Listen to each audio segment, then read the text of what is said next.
Good evening, everyone. Welcome to our new weekly Soul of the Parsha class. And unbelievably, this is now the 18th Parsha since the beginning of the year. It's the Parsha called Mishpatim. Mishpatim means rules or judgments. And our topic for today is Judaism or the Torah rational? Is Judaism rational or is it irrational? And how can we reconcile the rational and the irrational within the Torah and within life in general? And how do we face things that don't make sense in life? And how do we embrace our own irrationality? These are the questions that we want to pose going into tonight's class. And the quick answer, the short answer to the question, is Judaism rational or irrational, is that it's both. It's a bit of both. There's an element of rationality and an element of irrationality. So the answer is yes and no to the question if Judaism is irrational or rational. The answer is yes and no. So some people, when they hear that Judaism is rational, they become very calm. It calms them down to know that the Torah makes sense, that everything can be explained in rational terms. That ultimately even the strangest things in the Torah, you can find a rational explanation for them. So when they hear, yes, the Torah is rational, they feel at ease. They feel that they're safe in a safe space, and no surprises, no alarms and no surprises.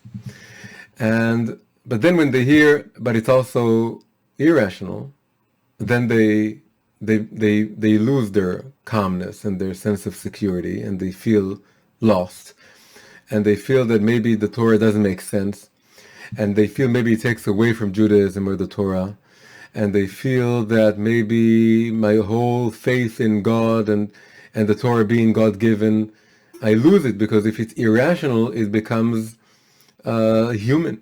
And if it's human, it's not divine. That godliness is, or God has to be the most ultra-rational being in the world.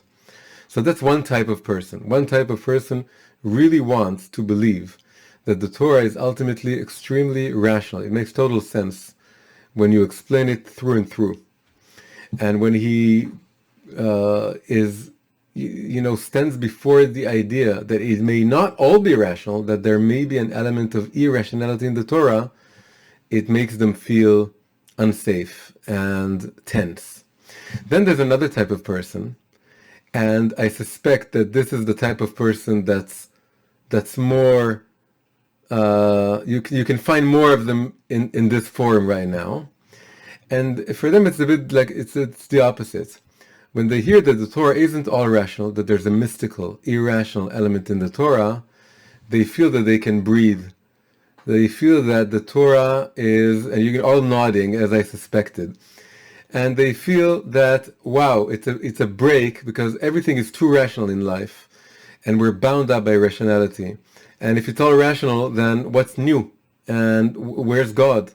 If it all, comes into this, enters the framework of rationality and coherent structures. And so we need the surprise, we need the infinite element, we need the super rational. And sometimes for these people, even when they think about the Torah being also rational, that makes them nervous. They're nervous about the Torah being rational. So there are two types of person: those who really want the rationality, and those who want the irrationality more. And the thing is that, of course, there are at least two kinds of irrationality. There's what we can call a pre-intellectual irrationality and a post-intellectual irrationality, or an irrationality that's higher than the intellect, and the negative one would be an irrationality that's lower than the intellect. And this is a concept that comes back again and again. We can find it in many, many different places in Kabbalah and Chassidut. And we want to explore this topic through this parsha, which, as I said, is Parshat Mishpatim. Now let's just situate ourselves in the grand narrative of the Torah and where we are right now. We're coming out of Yitro, previous parsha, and we're coming into Mishpatim. And Yitro was maybe the most dramatic parsha there is. It's the heavens open, literally, and the Torah is given. We stand before Mount Sinai, and Moshe ascends, and God descends, and there's this incredible supernatural event that's beyond anything similar in time and space, and it is never before and never afterwards has an event like this happened. And God revealed himself, and he gave the 10 commandments.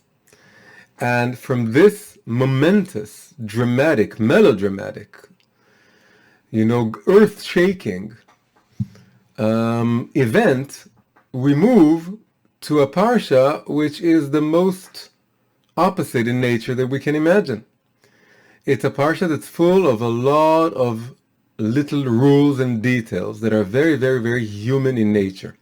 In fact, most of what the Torah has to tell us about human relations, the laws regarding human relations, what happens if we damage one another's property, and what happens when something is stolen and the thief is found, and what does it mean to guard someone else's property, and different varieties of guards and degrees of responsibility. And what happens when you loan money and you get it back, and what happens if you hurt someone, and what happens if you find something that someone lost. And all of this is described in this parsha alongside some other important commandments, like the prohibition to eat dairy and flesh. It's also found here. One of them, it repeats several times, but this is the first time. And it goes, 5 out of the 7 segments is just this long list of very tiny, very particular, very human, very earthly, very mundane commands, many of which, in fact, most of which, make sense, and there's nothing mystical about them. They obviously make sense in the context of the period of time that we're talking about. Today we don't have slaves, but in the context of slaves, a lot of things make sense. A lot of things that have to do with damaging property and loans and finding something that someone got lost, that you need to return it. And it's very rational. And it has to do with, people trying to live peacefully with one another. And they need to be ordered. There need to be rules. And that's what it talks about. So it's almost like you fall from this amazing event of receiving the Torah in Mount Sinai to suddenly you're in a kind of, you're studying law, and you're bombarded with all these commandments and details.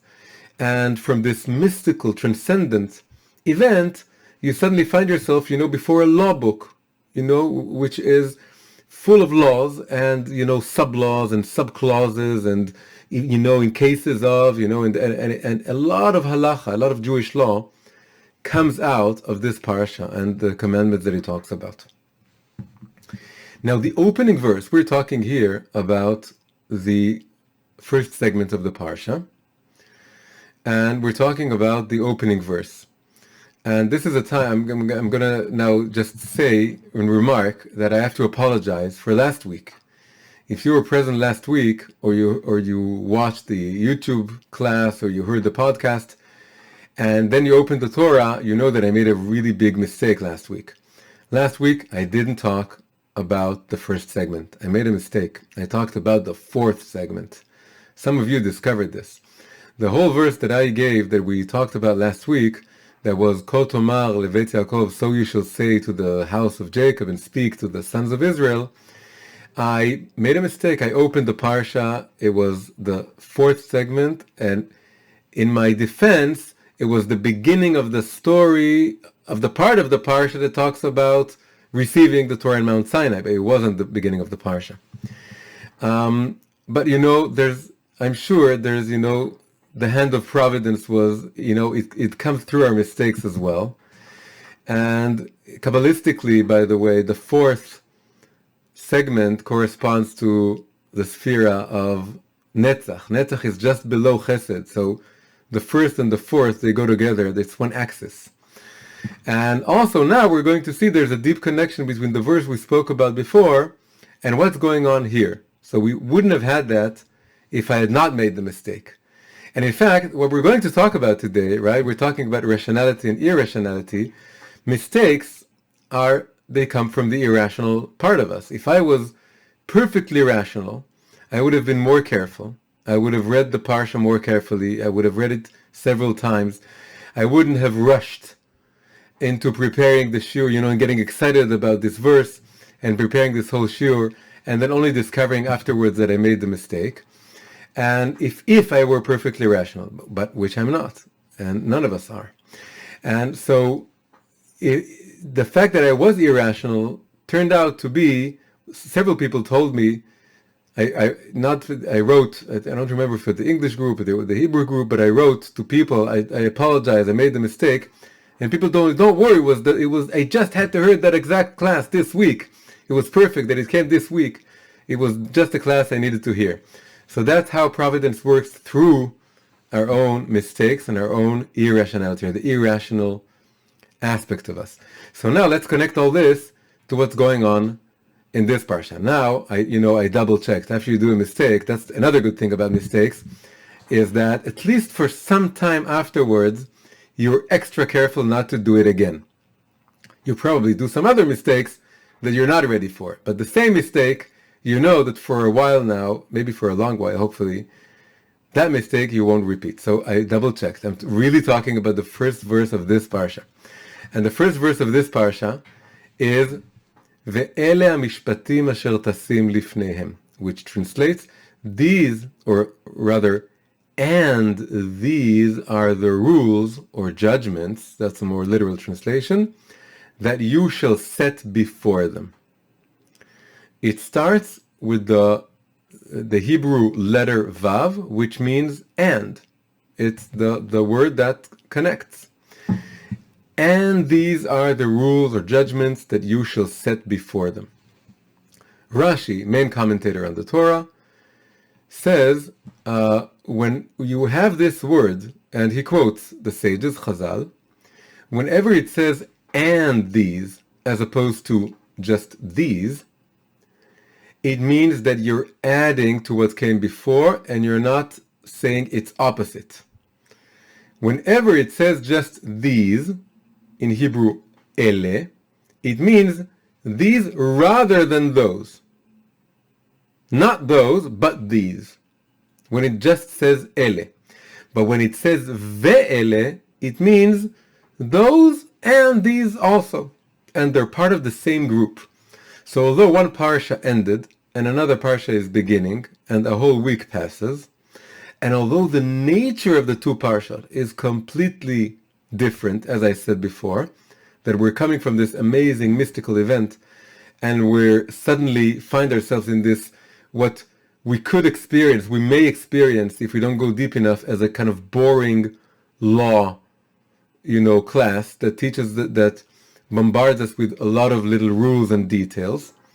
Although the atmosphere and the content is completely different, it's one thing, and it all happens through this one letter that opens this parsha, the Vav, the conjoining letter that means and. In English it's a word, in Hebrew it's just one letter, and it connects everything. So how does this connect to the mistake I made last week? Because last week we spoke about the verse, so you shall say to the house of Jacob and speak to the sons of Israel, and we said that it's the feminine and the masculine aspects of the Torah, and we said that the feminine is addressed, is soft-spoken, lashon raka, and for the man it's dvarim kashim kegidim, it's words that are as hard or harsh, and I don't think we used that expression, but the original expression is as hard as sinews, as the sinews of that connect the muscles and the bones, they're extremely tough. It's very hard to cut them. And there may be, so we would think that the toughest is the bones, but in many ways it's the sinews. The bones you can break, but the sinews, because they stretch, they're the hardest to cut or to break. The bones you can break, the flesh you can cut, but the sinews are really in many ways the toughest. So it says that the feminine aspect of the Torah is soft-spoken, and the masculine aspect of the Torah is as tough as sinews. So in a way, that verse, which came relatively speaking, in the middle of the previous parsha, right, the fourth segment, reflects the transition from that parsha to this parsha. Because that parsha, in a way, was like the feminine aspect of the Torah. It was soft-spoken in the sense that it was very spiritual and mystical and very simple in a way. There was the mountain, there was the fog, there was the lightning, there was the divine revelation, there were just the 10 commandments. And just hearing the 10 commandments is like the headlines. We spoke about the headlines, the heads of things, just the broad, basic, spiritual, abstract ideas. So in a way, that parsha was more feminine in relation to this parsha. It was just a broad idea of, I am your God, don't have other gods other than me, and don't carry my name in vain, and observe the Sabbath, and respect your parents, and all the 10 commandments. It was very general, very simple, and it wasn't soft-spoken, right? God, it was the voices were booming, but it was soft-spoken in the sense that it was general concepts that are easy to take in. But moving to this parsha, it's moving to so you shall speak to the sons of Israel. Now it becomes tougher, harsher, much more demanding. It's a far tougher parsha to get through, to understand, and to learn all these little details, and it's far more demanding. It's not 10 commandments, it's dozens and dozens of commandments, all put together, condensed into this one small parsha. So that's just connecting this transition to last week, and to understand, to fully appreciate the dramatic transition. But although it's a dramatic transition, as I said, there's this vav, this and word in Hebrew, ve'ele, which says it's all one. Don't make the mistake of thinking that the previous parasha and this parasha are two separate things. They go together. And now let's see how this breaks into some more details. Rashi continues. First he said, it's all one. It's not these rather than those, it's these on top of those. And now he's giving two explanations for why the Torah makes it clear that it's one continuum and not a quantum leap or a jump from one spiritual, space to another. So the first explanation is, he says, just as the things you heard in the previous parasha came from Mount Sinai, you heard them when there was this lightning and the thunder and the voice of God and the 10 commandments. So many people in the world say, the 10 commandments, they're so amazing and they're the word of God and we believe in the word of God. But then when you ask them about Mishpatim, they say, I'm not even sure what's written there, or I'm sure, but I don't understand it so much, or I understand it, but I find it very hard. You suddenly have this Hebrew slave, and you have this maidservant, and you have all these things. It's very complicated to go into, and it sounds very strange. It doesn't sound as, universal and broad, and it sounds much more particular. But says Rashi, again, it's all based on the sages, he says, everything you're going to read in this parsha, it's also from Sinai. It's just as divine, just as holy, just as eternal, just as binding as the 10 commandments. Don't make the mistake of thinking that the other one, because when you heard it from Sinai, it's somehow holier or more binding or more important than all these little tiny little rules that you're going to get now. It's all from Sinai. You should imagine that you can hear God's voice throughout this parsha, just as you imagined hearing him in the previous parsha. So that's the first explanation. Second explanation Rashi gives is the very last thing in the previous parsha was the description of the altar and climbing up the altar. And now we're talking about all these rules that who's in charge of them? It's the judges, the court. Right? This parsha is a parsha for judges and lawyers. Right? It's we're studying law. So it says, Rashi says, why was it put together with this ve'ele and these? Putting it all together. It's to tell us that the grand court, the grand Jewish court, which is called the Sanhedrin, which existed during the time of the temple, and the restoration of which is part of the vision of redemption according to the Torah. Right? We haven't had it for a long time, but it's one of the elements of a full redemption is that the Sanhedrin is restored, the grand Jewish court. The Sanhedrin needs to be at the temple. Again, you would think that the temple is one realm, the realm of holiness, the realm of giving sacrifices and praying and connecting to God. And then there's another place, maybe in another part of Jerusalem, or in another part of the country, who knows. You should have the court. But you're wrong. The court needs to, as it was indeed, the court needs to be at the temple in order to teach us that our connection to God and our own mundane, earthly rulings of, people fighting and having disagreements and coming to the judge and trying to resolve their issues, it's not two disconnected realms. It absolutely goes together. God is in the human realm of human disputes, and the human realm is also at the temple.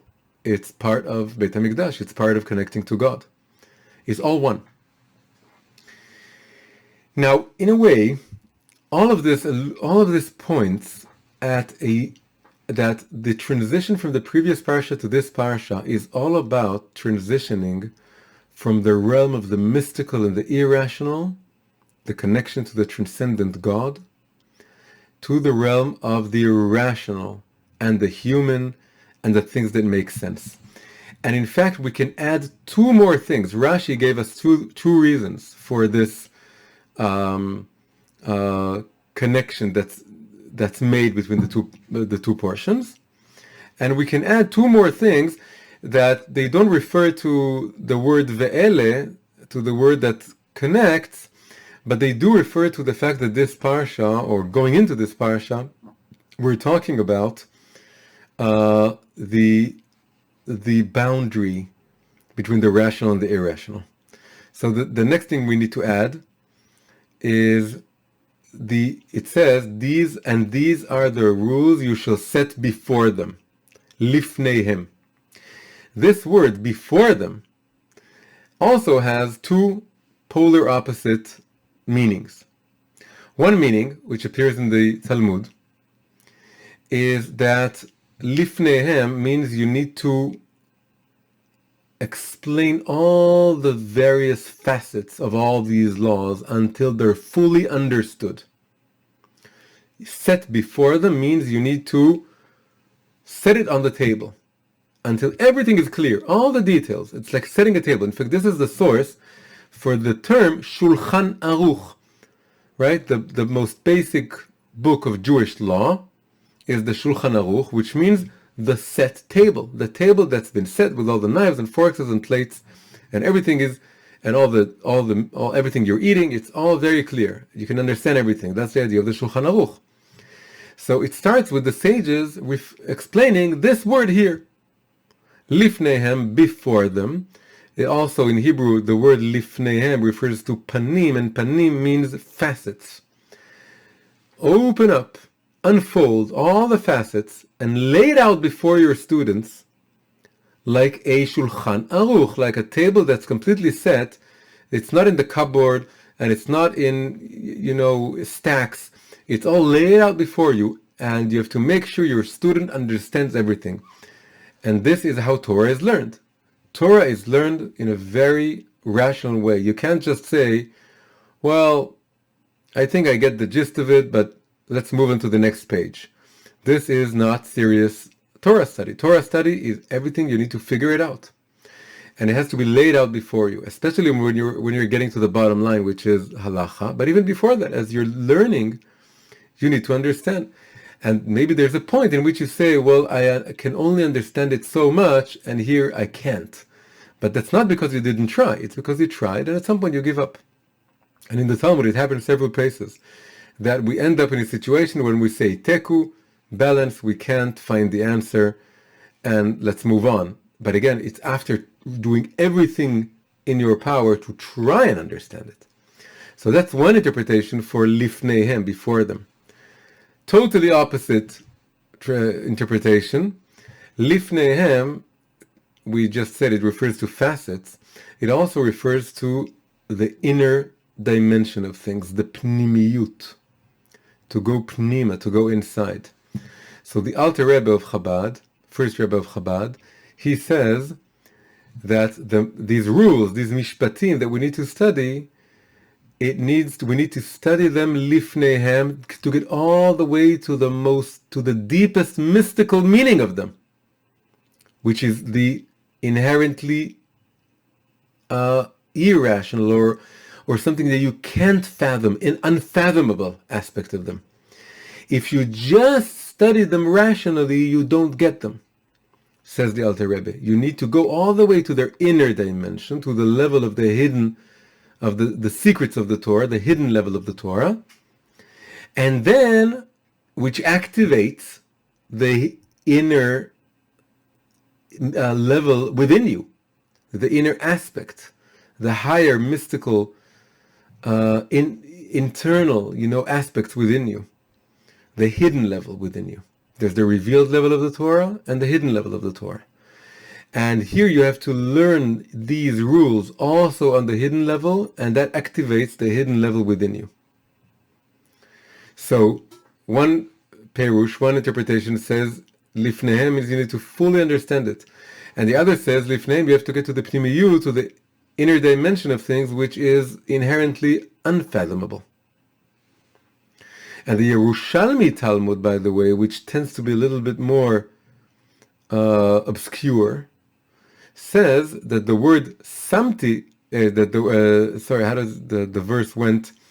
Tasim lifnehem, tasim, set before them, or place before them. This particular word tasim is connected to the word sima and samui, hidden.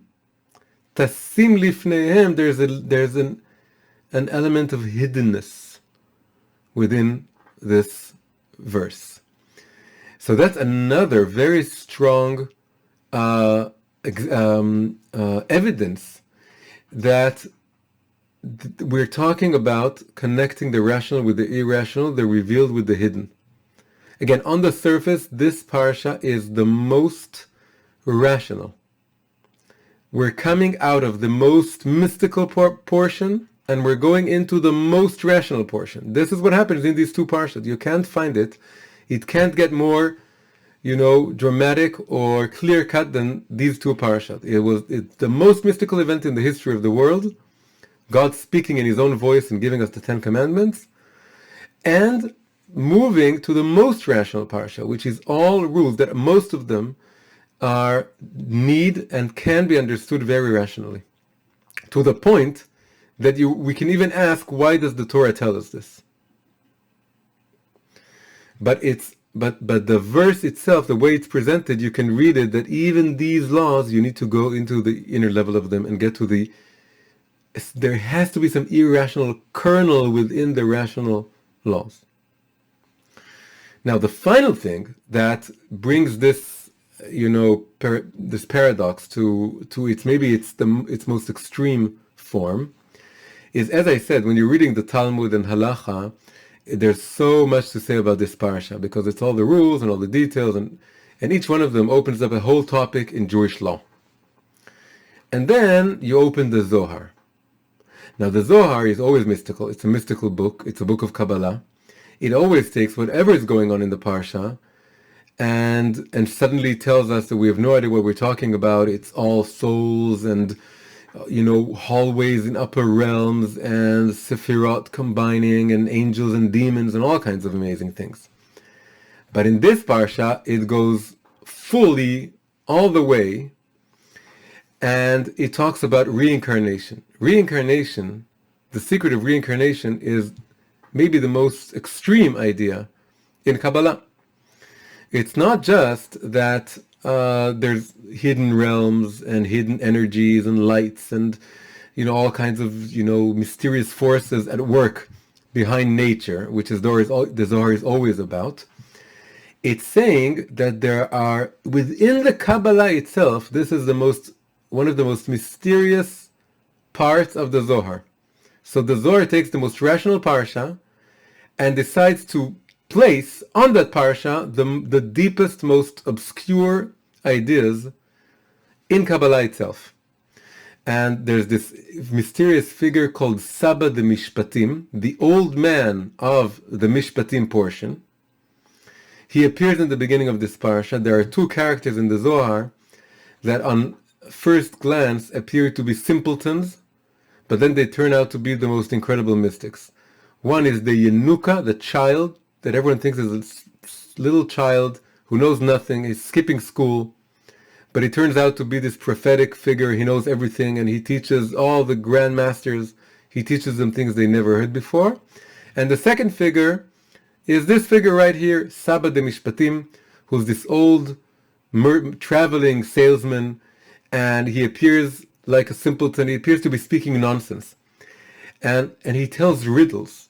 And he asks the great sages of the Kabbalah riddles that they can't answer, and they don't answer within this parsha. And then you have many answers that have been given over the history of interpretations for this segment of the Zohar. Now, just to get a feeling for this, the Hebrew word for reincarnation is Gilgul. Gilgul is connected to the Hebrew word Gulgolet, which means skull. What's the connection between reincarnation and the skull? The idea is that the physical anatomy reflects the spiritual anatomy. And the skull is a physical manifestation or reflection of the surrounding lights, the so-called aura, or surrounding lights, that is our superconscious. Our body does not contain the superconscious, but it's because it's not physical. But it's reflected in the fact that there is something above the brain, and that is the Gulgolet. So the Gulgolet is like a metaphor or a symbol for the superconscious crown. And that's where reincarnation comes from. Reincarnation comes from the soul root, because we don't remember our past lives. And if you meet people who claim that they do know their past lives, you'd better stay away, because most of the chances are that they're either lying to you, or they're just irresponsibly using what they can see.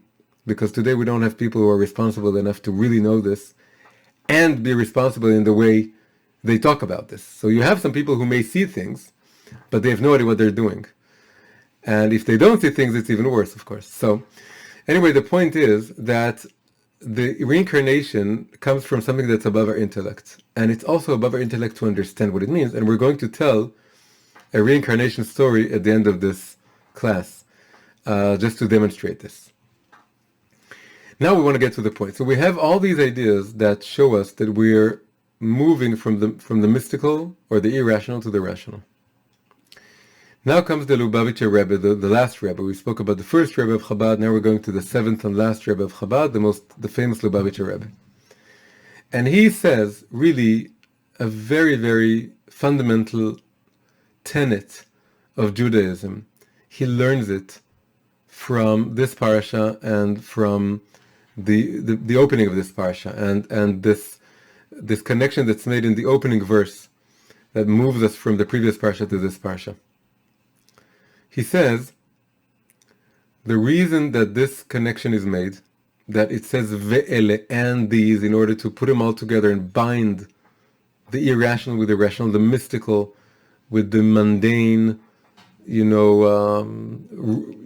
rules that we have to follow is so that we remember always that whenever we're fulfilling the rational commandments of the Torah, we should always remember that deep down there's also a mystical, divine, infinite, eternal, unfathomable element to them. And not only that, but we should fulfill them not because they make sense, but despite the fact that they make sense. Because if we're fulfilling them because they make sense, then we're doing it because it has to do. It's all about us, about our own understanding, and we're just serving God because it makes sense to us, because we see that it makes the world a better place, and that's it.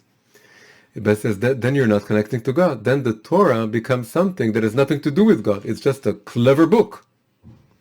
But the whole idea is that the Torah is the embodiment of God itself, or a connection to God itself, Himself. So you need to observe those commandments as if they make absolutely no sense. You're doing it lemala mitam v'dat, above reason. You're just accepting the yoke of commandments of God, and you say, I'm going with you, and just as whatever you tell me to do, I'm doing. And also, they make sense. And as we said before, you need to learn them. You need to learn them well, and you need to learn them with your intellect. But when you get to the moment of fulfilling them, even if it's the things that make absolute sense, you need to do it as if it doesn't make sense, as if you're just jumping into the unknown. And you're doing something that you have no idea what it means. But God told you. Again, despite the fact that it makes absolute sense. This is a very, very powerful statement. He points, by the way, to the fact that one of the reasons we know this is that the two portions are really inter-included. A term we use many times to talk when you take two things and you combine them, you find in the end that there's a tiny element of the first in the second and a tiny element of the second in the first. So it says, how do we see it here? In the 10 commandments, some of the commandments are absolutely mystical and irrational. Faith in God and not speaking His name in vain and observing the Sabbath. These aren't rational, pragmatic laws.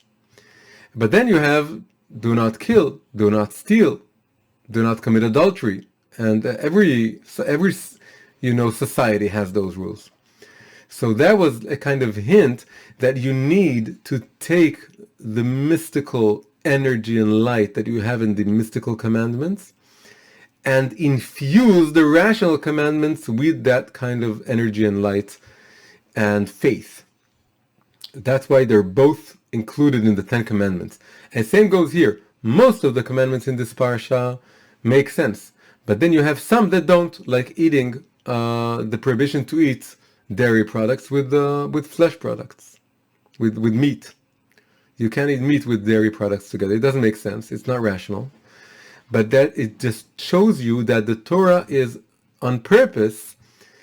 It mixes them. It had one mystical portion, but it had some rational things in it. And it has a very rational portion, and it puts in some cryptic mystical commandments in it. Throws it in there to show us that we can tell the difference. This whole class is about telling the difference.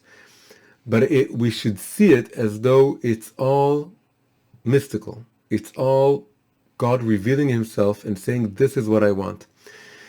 We can think about, let's say, do not kill, right? Lo tirtzach, do not kill. Very simple commandment. No society in the world can exist without having such a rule.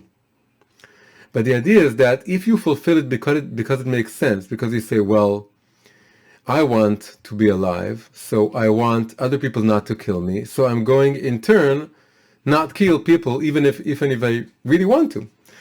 And that could happen. But I'm not going to kill them, because then by observing that law, it would be observed in all directions. And then I would also be safe, and we would all be safe. And so I don't get to kill my enemies, but I get to be alive. and now it makes sense. But this is just now God has nothing to do with it. So that's one level of that's a law that you can have in societies that their lawmakers have nothing to do with God, in which their courtroom is not within the temple. It's in a different place. But in the Torah context, and by the way, this is the pshat of lifneihem, before them, is the pshat of the first verse is that it's obligatory to go only to a Jewish courtroom, a Torah courtroom. That you can't go to a courtroom that doesn't follow the Torah's rules. Lifneihem, before them, and not before others, not before courtrooms that don't follow the Torah. So the idea is that here in this context, in this parasha, when we're talking about observing the rational laws, we're talking about understanding them in some deeper way. That we're not just observing lo tirtzach because it's pragmatic, because that maintains the order of society and the order of things, and otherwise, society would break apart and we would return to the state of nature in which everyone is like a wolf, like an animal to one another, and so on and so forth. Because that's all rational. These are rational explanations for commandments. We observe it because there's also a mystical element here. Man was created in the image of God. When you kill another person, you're not just hurting society or causing suffering. These are all very good reasons. But you're also, in some mystical way, hurting or damaging or diminishing the divine image in the world. This is another level. You're not doing it because it's something you understand, because it's pragmatic, because it maintains the order of civilization, but because there's something else in it which you don't really understand, and you go into it with the sense of not fully understanding it. So this is an extremely powerful message by the Lubavitcher Rebbe, who of course lived in the 20th century, in the time in which many people, many Jews also, say that they are trying and believing and trying to convince themselves and others that the Torah is completely irrational, that it's all irrational, and they call themselves rationalists. And they say that the Torah is absolutely rational, and everything in the Torah, I can explain it to you.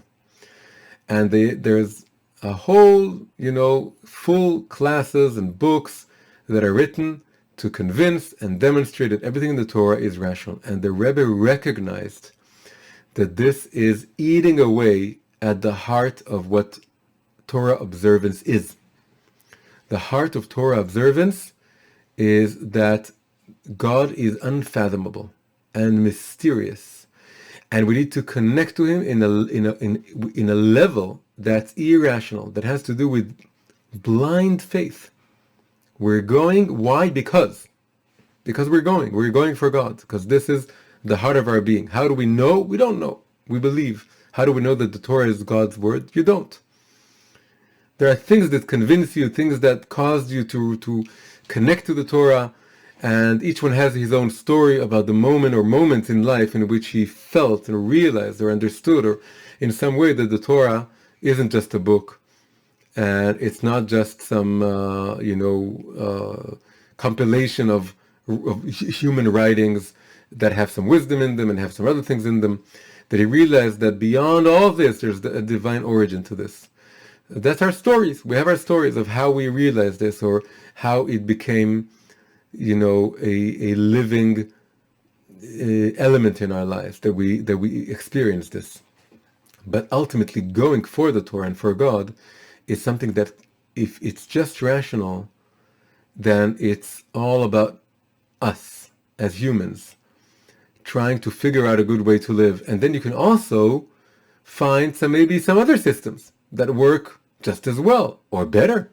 You could convince. And it's well known, he quotes this as well, that the Yetzer Hara, the evil inclination, is very sophisticated. He would never just go and tell you, listen, let's do an avera, let's do something that's forbidden, because he knows you wouldn't listen. So he tells you, let's read the Torah as rational, as completely rational. And then you say, that doesn't sound so bad. So then you go along and you read the Torah in a rational way. Then he tells you, there are some other rational systems. And it's very interesting to compare them. So, yeah, that's interesting. Doesn't sound so bad. So you go and follow those rational systems. Then he tells you, those systems, they're a bit more rational than this one. They make more sense. And you say, well, that's okay. God created rationality, and the image of God is being rational, isn't it? So then you start going in that direction, and then he gets you to transgress. And the Rebbe realized this very, very clearly. And his message was that rationalism is tempting, because then it appears to give us an answer to the irrationality of the world. So many people are so irrational, and they're doing things that are egoistic or short-sighted, or they come out of their lowest urges. And you want something higher than that. You want something that's not egoistical, that's not short-sighted, that doesn't come out of fulfilling your own base desires.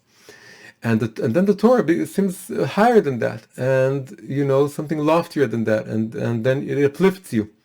But you don't realize that at the same time it also stops you from going even further up into the super-rational irrationality, which is the level of faith, of connecting to God on a level that has to do with the root of my soul, craving a connection to God. And this is the heart of Judaism. It's this mystical bond between creation and its creator, and a created being and his creator, an invisible, unfathomable creator that's ultimately infinite and eternal, and therefore can never be rationalized. And if you lose sight of that, then you may feel that you're holding on to something that's very, again, makes sense, and civilizations can be built with it, and it built Western civilization, because Christianity took some elements from Judaism, from the Torah, and it brought them to the West, and look what a wonderful civilization it created. And you have all these evidence and all these things that you can point out to that convince you that the Torah is very rational, and then you hold on to it, but you don't realize that you think it brings you closer to a connection with God, but it really preserves you on the realm of human civilization and thinking, and you're just there, and you're stuck there. And God is just as hidden as before, but in a different way. Today, there are many very intelligent, observant Jews who are very confused at the fact that the world is becoming very postmodern, very crazy. And there are all these weird, very rapidly changing, so-called progressive, politically correct notions that are turning everything upside down. And they seem to be leading the world into a kind of craziness, that you don't know what, male and female is anymore. And there's this absolute disrespect for everything that, isn't completely updated to the latest definition of what politically correct is, from the past 2 years. And then you're completely, unenlightened if you're not completely up to date with the latest, craze of what is called today woke. If you're not as exactly woke as you should be, and you're not up to date with the most liberal values, and it's just crazy. And especially if you're older than 20, and you've seen some things in life, and you see that the ideas that that are only 1 year old or 2 or 5 years old, you need to wait some time, in order to see if they hold. And then what happens is many people are confused by all of this, and they're looking for answers because they feel under attack, and they are under attack, because all these ideas are attacking first and foremost religion, both Christianity and Judaism, although for some strange reason not Islam. If you attack Islam, you become an Islamophobe, according to those people. But they do attack Judaism and Christianity all the time. And so anyone who's either Jewish or Christian feel under attack. And then now I'm talking about observant Jews. is that they find solace and answers in all these rationalistic writings. They find solace in conservative thinkers. I'm not talking about the conservative in the sense of the religious denomination of conservative Jews, which are very, very progressive and liberal and woke. I'm talking about conservative versus liberal. Conservative thinkers, Republican, voting thinkers that seem to bring back a lot of much needed sanity to the world. And they're sometimes like the child, pointing at the emperor's new clothes and saying that they don't exist. And there's something very, they bring back sanity.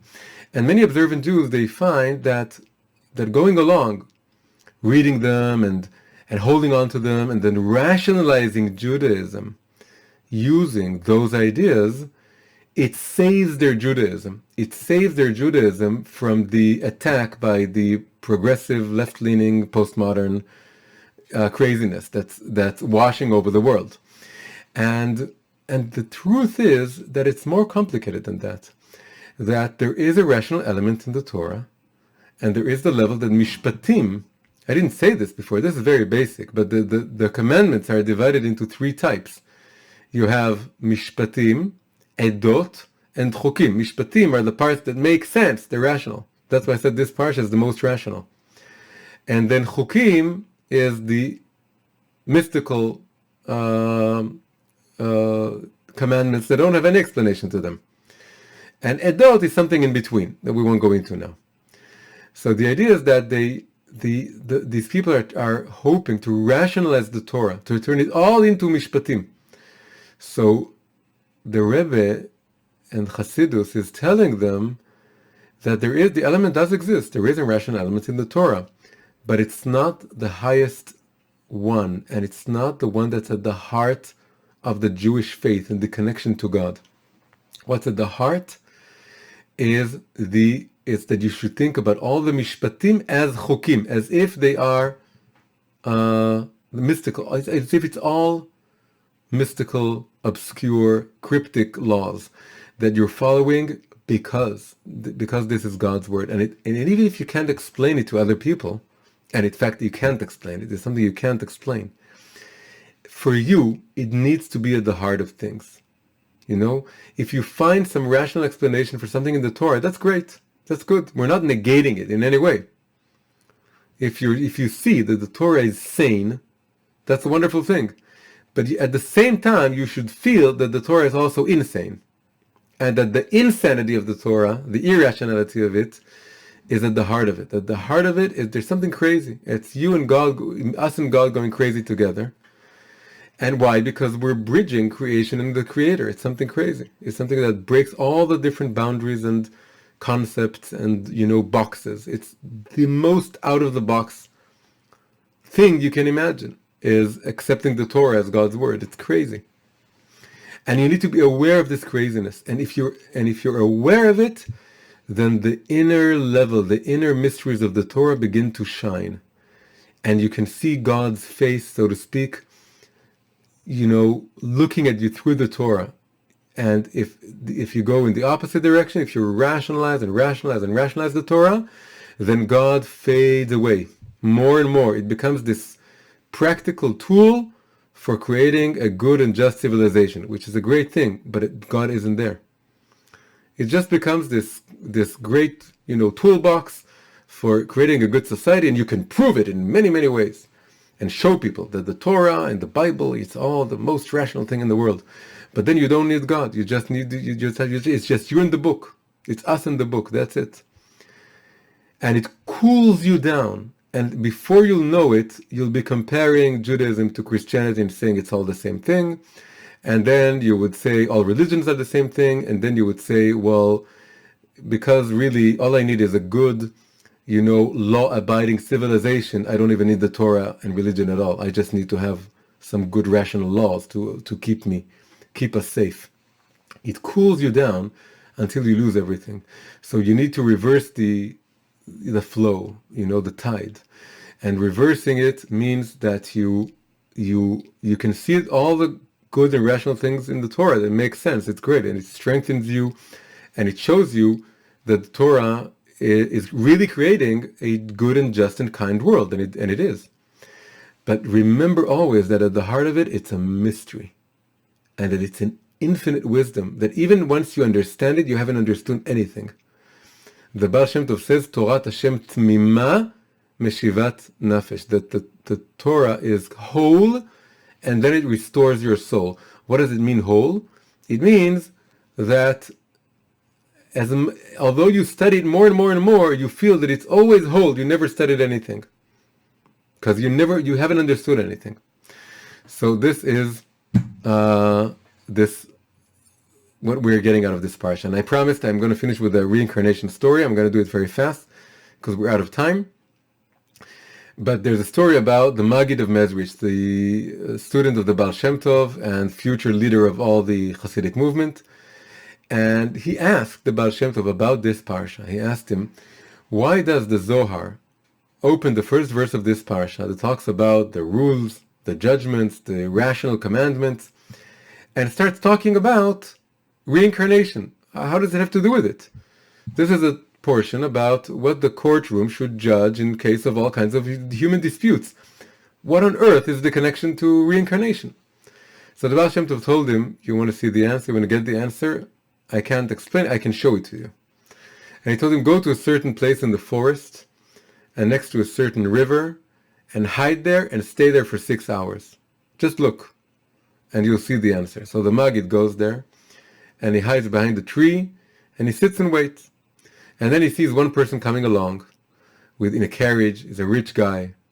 He's coming out of the carriage. He sees this river. He wants to take a dip in the river. He takes off his clothes, puts everything, dips in the river, comes out, very happy, puts his clothes back on, goes back to his carriage, goes away, but oh no, he forgot his wallet. His wallet is laying there with all of his money. Along comes another person. He's not rich, he's a poor person. He's coming along, walking around, and he sees the river. He says, I'm going to stop and I'm going to take a dip in the river. And he takes off his clothes and takes a dip in the river and comes out, puts everything back on again, notices a wallet lying on the ground. Looks around, there's no one to return it to, there's no one, for miles, he can't see the Maggid hiding. He says, wow, it's an amazing, fortune. Stroke of luck. Takes the wallet, goes away. Third person comes along. And he's just a guy, and he's walking there. And there are several versions, by the way, one in which he's rich, another in which he's poor. He comes along, and nice, cool river. It's a good place to take a dip. Takes a dip, goes out, starts resting. What happens now? The first guy comes back. He realized he lost his wallet. He comes back, and he finds this guy sort of lying there. And he says, you stole my wallet. He says, no, I didn't. I have no idea where your wallet is. And he's not lying. He has no idea where his wallet is. He says, no, you stole it. You were the only person here. I left the wallet here and it's you. Starts beating him. But eventually he can't find it and he goes. End of scene. And the third guy, who's completely innocent, goes away beaten. Aching. So you have one guy who lost his wallet, you have another guy who found a wallet for no reason, and you have a third guy who has nothing to do with the first two people, but he got hit. He got beaten. So the Maggid goes back to the Baal Shem Tov and says, what was this all about? So he tells him, I'm going to tell you. All these three people, they knew each other in their previous life. The first two people were business associates, but the first one, who was now rich, he cheated the other one out of a considerable sum of money. And then they had a big fight about it. And the other person was saying, it belongs to me. But the first one, the cheat, he said, no, it belongs to me. So they went to a judge. And the judge wasn't a good judge. He didn't listen enough. He didn't check enough. He made a wrong ruling. Right? This whole portion is about judgments and rulings and judges and courts. But sometimes courts make mistakes. The world isn't rational. It should be. We hope that we pray that it will be rational, but it isn't. And sometimes people make mistakes, and we have to we have to accept, we have to find ways of dealing with the fact that the world is irrational. So that judge made a big mistake, and he ruled in favor of the thief, the one who cheated the other guy from his money. So the criminal got away with the money, and the victim remained poor. So now they had to come back for a new reincarnation, and the one who cheated had to lose his money, and the one who was cheated, he got his money back. And who was the third guy who got beaten? That was the judge. That was the judge from that made the wrong ruling. He needed to pay a price as well. So the idea is this. The idea is that we should absolutely strive to maintain a just and rational society. We do need, that's what this whole parsha is about. That's the simple level. It's called Mishpatim, which means the rational commandments. And we need to follow them, and we need to understand them, and then follow them. And all judges should do as much as they can and work very hard to be very honest and very precise in the rulings, so that, God forbid, no mistake comes out of their, under their hands. And then, God forbid, the innocent is blamed, and the guilty is pardoned. And so that's what we should strive for. However, it also happens in the world, as we all know, that it doesn't work that way. And sometimes injustice is carried out. And how do we deal with that? And the answer is, and this is the connection between reincarnation and the Torah portion that deals with rulings and courts, is that there is a higher judge who's also in charge of our mistakes and our failings and our disasters and our misfortunes. And if we get beaten up for no apparent reason, there is some reason. We don't understand it. We don't need to, start digging into past lives that we can't see. But we do need to have the simple faith that this happened for a reason. And I don't understand it. It's irrational. It's mystical. But I accept it with love. And it's not that I forgive them. Whoever, the two elements, they exist at once. Meaning that the person who did the bad thing needs to be punished. But I also need to understand that he was just a messenger, just an emissary. He was just doing what God told him to do. Why? I don't know. I needed some more humility. And if I lose my money now, I'm going to get it in some other time. Today, one of the most important things that the Baal Shem Tov taught us is that what in previous generations took several reincarnations to get through, today we can go through the entire thing in one life. We're reincarnated in one life. So if you lose your money now, God willing, in this life, not in the next one, you can get it back. And if you get beaten up, you'll find the reason in this life. And maybe we should all find a good way of balancing the rational and the irrational, the things we can understand about the Torah and the things that are mystical and we can understand them. And then we walk both with God and with the Torah, and we create a world that's both sane, but at the same time, we're embracing the irrational, insane element of it, and then we can, dance our way through life happily and in a good and balanced way. So this is our class for Mishpatim for this week. Hi, if you enjoyed this video, please press like and subscribe to the channel. Don't forget to hit the bell icon. Also, you're very much welcome to join our free weekly Zoom class once every Sunday. You can find the link in the description below. And until then, you can enjoy some more videos right now. Thank you.